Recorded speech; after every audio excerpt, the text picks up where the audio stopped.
wich town, is a settlement in Anglo-Saxon England, characterised by extensive artisanal activity and trade, and emporium, and supplied from outside the protected community. Clarify. The name is derived from the Anglo-Saxon suffix wich, signifying a dwelling or fortified place. Such settlements were usually coastal, and many have left material traces found during excavation. Eilert Eckall wrote, wich, an early loan word from Lat-vicus, means dwelling, dwelling place, village, hamlet, town, street in a town, farm, especially a dairy farm. It is impossible to distinguish neatly between the various senses. Probably the most common meaning is dairy farm. In names of salt working towns, wich originally denoted the buildings connected with a salt pit or even the town that grew up around it, but a special meaning, salt works, found already in DB, developed, as well as which wich was the origin of the endings wick and wick, as,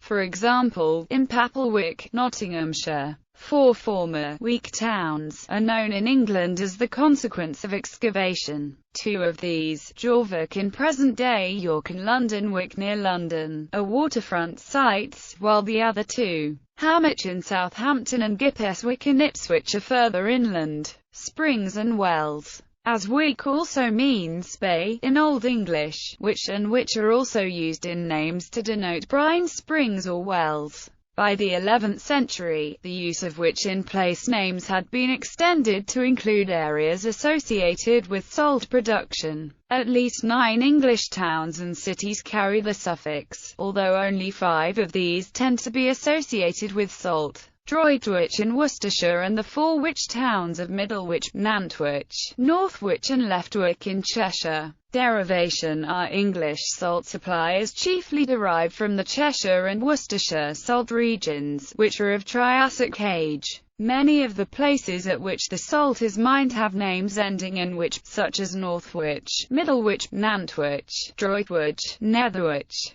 and Shirleywich. This termination, which is itself curiously significant, as Canon Isaac Taylor has shown, of the necessary connection between salt and the sea. The earliest known way of producing salt was of course in shallow pans on the seashore, at the bottom of a shoal bay, called in Norse and Early English a wick or wich, and the material so produced is still known in trade as bay salt. By and by, when people came to discover the inland brine pits and salt mines, they transferred to them the familiar name, a wich, and the places where the salt was manufactured came to be known as wich houses. Droitwich, for example, was originally such a wich, where the droits or dues on salt were paid at the time when William the Conqueror's commissioners drew up their great survey for Domesday Book. But the good, easygoing medieval people who gave these quaint names to the inland wishes had probably no idea that they were really and truly dried-up bays, and that the salt they mined from their pits was genuine ancient bay salt, the deposit of an old inland sea, evaporated by slow degrees a countless number of ages since, exactly as the Dead Sea and the Great Salt Lake are getting evaporated in our own time. Grant Allen, Falling in Love.